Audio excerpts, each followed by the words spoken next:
কেমন আছো? আমি কিন্তু খুব ভালো আছি।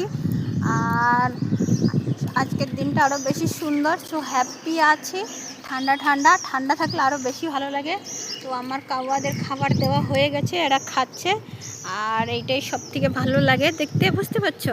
ওই দেখো বাসা বেঁধে বসে আছে সবগুলা, সেই বাসা বেঁধে বসে আছে, দেখতে পাচ্ছ? ওই তো এদের খাবার টাবার দিয়ে হয়ে মা চলে গেলে তো। হ্যাঁ, নিচে চলে আসো, তাড়াতাড়ি খেয়ে নাও, ঠিক আছে? আমি কিন্তু পরোটা দিয়েছি আর ভাত দিয়েছি এদের।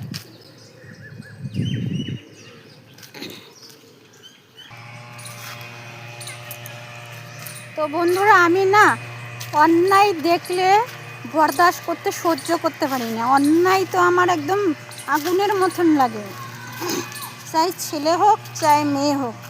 আর যারা অন্যায় করে আমার চোখের সামনে যদি যে কোনো যত বড় লোক মানুষ আসে না, আমি তাদেরকে ছাড়ি না।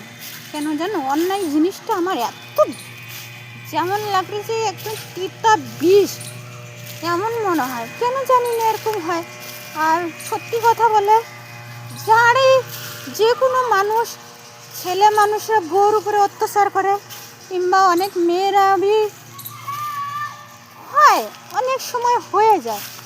কিন্তু আর একটা এই জন্ম দিয়েছে, এই ভগবানের এই দুনিয়াতে তোমাদেরই একটা পাঠিয়েছে, জন্ম নিয়ে এসছো যখন, তো একটু ভালো করে মানুষের সাথে ব্যবহারটা করো না।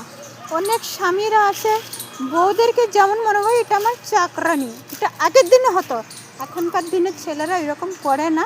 আর এখনকার দিনে অনেকেই ভালো মেয়ে ভালো ছেলে আছে। তাই সেজন্য বলি, অনেক সময়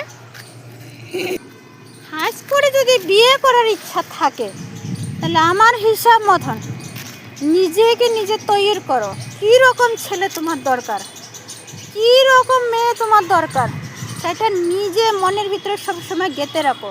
আমার এই রকম মেয়ে লাগবে, আমার এই রকম ছেলে লাগবে। এর জন্য ছেলে মেয়েকে দুটোই অপশন দিচ্ছি। সবসময় যদি তুমি পজিটিভ রাখো না মনের ভিতরে, কি আমার একটা ভালো মেয়ের দরকার, আমার একটা ভালো ছেলের দরকার, তাহলে দেখবে ভগবানই সেটা শুনবে। অনেক সময় জরুরি নয় কি বাবা মা জন্ম দিয়েছে, বাবা মারা ডিসিশনটা খুব ভালো, ওটা হয় আগের দিনে হতো। সেজন্য অনেক বয়সওয়ালা ছেলের কাছে মেয়েদেরকে ধাক্কা দিয়ে দিত, তো অনেক পয়সা আছে যা তার কাছেই বিয়ে দিবি। এইরকম না, জীবন সাথীকে এমন দরকার যাতে তোমার সাথে মিল হয়ে থাকতে পারে সব সময়ের জন্য, বুঝতে পেরেছো?